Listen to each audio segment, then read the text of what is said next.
ವೀರ್ ಸಾವರ್ಕರ್ ಅವರು ಸೆಲ್ಯುಲರ್ ಜೈಲಿನಲ್ಲಿ ಜೀವಾವಧಿ ಶಿಕ್ಷೆ ಅನುಭವಿಸುತ್ತಿದ್ದಾಗ ಬ್ರಿಟಿಷರಿಗೆ ಕ್ಷಮಾಪಣೆ ಪತ್ರ ಬರೆದಿದ್ದಾರೆಂಬ ಒಂದು ಕಾರಣಕ್ಕೆ ಅವರು ಒಬ್ಬರು ಹೇಳಿ ಸ್ವಾತಂತ್ರ್ಯ ಹೋರಾಟಗಾರರು ಅಲ್ಲ ಎಷ್ಟೊಂದು ಪೋಸ್ಟ್ಗಳನ್ನು ಸಾಮಾಜಿಕ ಜಾಲತಾಣಗಳಲ್ಲಿ ಮತ್ತು ಮಾಧ್ಯಮಗಳಲ್ಲಿ ನಾನು ನೋಡಿದೆ.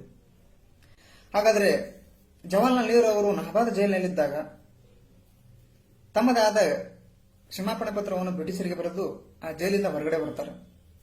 ಈ ಘಟನೆ ಬಗ್ಗೆ ಎಲ್ಲಿ ರಿಸರ್ಚ್ ಮಾಡಬೇಕಾಗಿಲ್ಲ ಅಥವಾ ಯಾವುದೇ ಗುಪ್ತ ದಾಖಲೆಗಳನ್ನು ಹುಡುಕಬೇಕಾಗಿಲ್ಲ ಅಥವಾ ಯಾವುದೇ ಫೈಲ್ಗಳನ್ನು ನಾವು ನೋಡಬೇಕಾಗಿಲ್ಲ. ಯಾಕೆಂದರೆ ಜವಾಹರ್ಲಾಲ್ ನೆಹರು ಅವರು ತಮ್ಮ ಆತ್ಮಚರಿತ್ರೆಯಲ್ಲಿ ಅದನ್ನು ಉಲ್ಲೇಖ ಮಾಡಿದ್ದಾರೆ. ಈ ಘಟನೆಗೋಸ್ಕರ ಒಂದು ಅಧ್ಯಾಯವನ್ನು ಮೀಸಲಿಟ್ಟು ಆ ಅಧ್ಯಾಯದ ಪ್ರಾರಂಭದಲ್ಲಿ ಹೇಳ್ತಾರೆ ಜವಾಹರ್ಲಾಲ್ ನೆಹರು ಅವರು, ವೀರ್ ಸಾವರ್ಕರ್ ಅವರನ್ನು ಹಿಂದೂ ಮಹಾಸಭಾದ ಕೋಮುವಾದಿ ನಾಯಕನನ್ನಾಗಿ ನಾನು ದ್ವೇಷಿಸುತ್ತೇನೆ. ಆದರೆ ಬ್ರಿಟಿಷರಿಗೆ ಕ್ಷಮಾಪಣೆ ಪತ್ರ ಬರೆದಿದ್ದಾರೆಂಬ ಎಂದು ಅವರನ್ನು ಯಾವತ್ತೂ ನಾನು ಕೀಳು ಮಟ್ಟದಲ್ಲಿ ನೋಡುವುದಿಲ್ಲ, ಇದನ್ನು ಸ್ಪಷ್ಟಪಡಿಸುತ್ತೇನೆ ಎಂದು ಬರೆದು ಮುಂದೆ ಈ ಘಟನೆ ಬಗ್ಗೆ ಅವರು ವಿವರಣೆ ಮಾಡುತ್ತಾ ಹೋಗ್ತಾರೆ. ನಂತರ ಜವಾಹರ್ಲಾಲ್ ನೆಹರು ಅವರ ಜೀವನ ಚರಿತ್ರೆಕಾರರು ಅದನ್ನು ಉಲ್ಲೇಖ ಕೂಡ ಮಾಡಿದ್ದಾರೆ.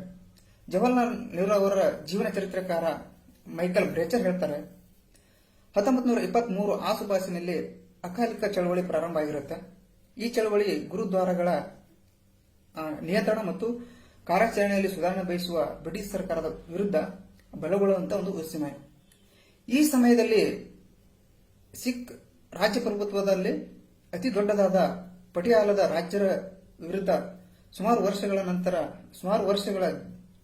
ಜಗಳ ಮತ್ತು ಬ್ರಿಟಿಷರ ವಿರುದ್ಧ ಬ್ರಿಟಿಷರ ಒಂದು ಒತ್ತಡದಿಂದ ನವಾದ ರಾಜ ಆಡಳಿತವನ್ನು ತ್ಯಜಿಸಿ ಕೆಳಗಿಳಿತಾನೆ. ಆದರೆ ಅಕಾಲಿಗಳ ಇದನ್ನು ವಿರೋಧಿಸಿ ಬಿದ್ದಂತಹ ಆಡಳಿತವನ್ನು ಮತ್ತೆ ಸಿಂಹಾಸನದ ಮೇಲೆ ಕೂಡಿಸಬೇಕಂತ ಒಂದು ಚಳವಳಿ ಪ್ರಾರಂಭವಾಗುತ್ತಾ. ಈ ಚಳವಳಿ ನವಾದ ರಾಜಧಾನಿ ಜೈತೋಗೆ ಮುಟ್ಟಬೇಕಾಗಿರುತ್ತೆ. ಜೈತೋಗೆ ಹೋಗಿ ಅಲ್ಲಿ ಪ್ರತಿಭಟನೆ ಸಭೆಗಳನ್ನು ನಡೆಸಿ ಸರ್ಕಾರದ ವಿರುದ್ಧ ಉಪವಾಸ ಸತ್ಯಾಗ್ರಹವನ್ನು ಘೋಷಣೆ ಮಾಡಿದ್ದಾರೆ. ನಂತರ ಈ ಚಳವಳಿಯನ್ನು ಕಾಂಗ್ರೆಸ್ನಲ್ಲಿ ವಿಲೀನಗೊಳಿಸುತ್ತಾರೆ. ಅವಾಗ ಇನ್ನೊಬ್ಬ ನೆಹರು ಅವರ ಜೀವನ ಚರಿತ್ರಕಾರ ಅತ್ಯಂತ ಪ್ರಮುಖ ವ್ಯಕ್ತಿ ಸರ್ವಪಲ್ಲಿ ಗೋಪಾಲ್ ಹೇಳ್ತಾರೆ,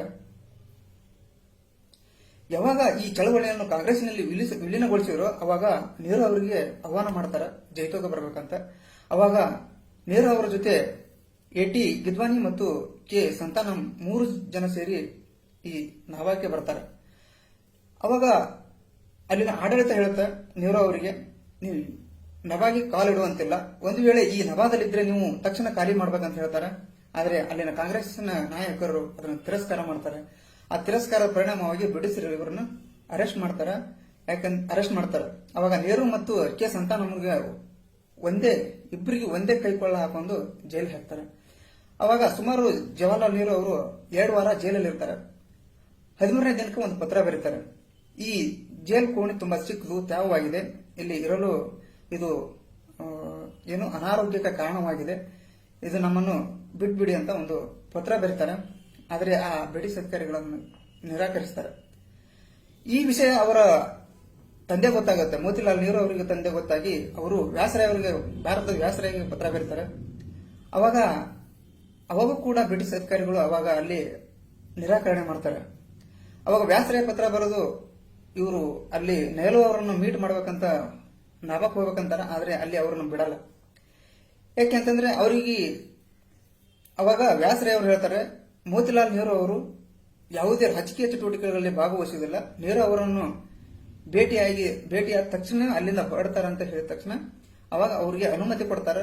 ಅಲ್ಲಿ ಮತ್ತೊಂದು ಕ್ಷಮಾಪಣೆ ಪತ್ರ ಬರೆದು ಬ್ರಿಟಿಷರಿಗೆ ಒಪ್ಪಿಸಿ ಬರ್ತಾರೆ. ಆ ಕ್ಷಮಾಪಣೆ ಪತ್ರದಲ್ಲಿ ಏನು ಬರೆದಿದ್ದಾರೆ ಅಂದ್ರೆ, ಇನ್ನು ಮುಂದೆ ಯಾವತ್ತೂ ನಾ ಈ ಕಡೆ ಕಾಲಿಡಲ್ಲ ಅಂತ ಹೇಳಿ ಆ ಕ್ಷಮಾಪಣೆ ಪತ್ರವನ್ನು ಬ್ರಿಟಿಷರಿಗೆ ಒಪ್ಪಿಸಿ ಜೈಲಿಂದ ಬಿಡುಗಡೆ ಆದ ನಂತರ ಬಂದ್ ಮರುದಿನವೇ ಈ ಘಟನೆಯನ್ನು ತಮ್ಮ ಆತ್ಮಚರಿತ್ರೆಯಲ್ಲಿ ಒಂದು ಅಧ್ಯಾಯವನ್ನು ಮೀಸಲಿಟ್ಟು ಆ ಅಧ್ಯಾಯದಲ್ಲಿ ಈ ಸಂಪೂರ್ಣ ಘಟನೆಯನ್ನು ವಿವರಿಸುತ್ತಾರೆ ಜವಾಹರ್ಲಾಲ್ ನೆಹರು ಅವರು. ಹಾಗಾದರೆ ವೀರ್ ಸಾವರ್ಕರ್ ಅವರು ಒಬ್ಬರು ಹೇಳಿ ಮತ್ತು ಸ್ವಾತಂತ್ರ್ಯ ಹೋರಾಟಗಾರ ಅಲ್ಲ ಅಂದರೆ ಜವಾಹರ್ಲಾಲ್ ನೆಹರು ಅವರಿಗೇನು? ಧನ್ಯವಾದ.